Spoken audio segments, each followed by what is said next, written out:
ነፍሴ ጊዜያዊ ለሆነ ደስታ፣ ጊዜያዊ ለሆነ እርካታ፣ ጊዜያዊ ለሆነ ምቾት ድህነትን፣ ማጣትን፣ መታመምንና መሞትን ፈራሽ።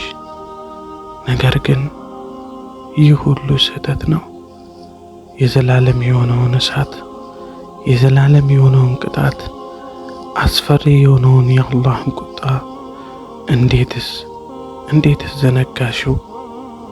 ዛሬ ሰውን ፈርተን ማጣትን፣ መውደቅን፣ ማነስን ፈራን። ነገ አላህ ፊት መቆምን፣ አላህ ፊት ቆሞ መጠየቅን፣ የተሰጠንን ጸጋ፣ እድሜ፣ ጊዜ በምንስ ተጠቀምነው ሲባል ምላሹ ያ ለዱንያ የተጨነቅነው በማይረባ ነገር ያሳለፍነው ነፍስያ ስሜትና ያሸነፈንን የቱን ልንነግር?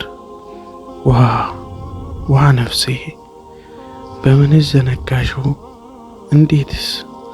እንዴትስ በለጠብሽ የዱንያ ደስታ ከአኺራ ደስታ፣ ከጀነት ዘላለማዊ ከሆነው ሞትና ህመም፣ ማጣት፣ መራብ፣ መጠማት ከሌለበት ከጀነት።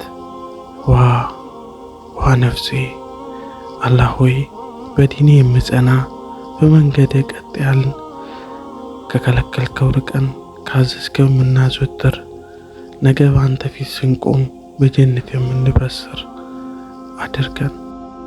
አሚን።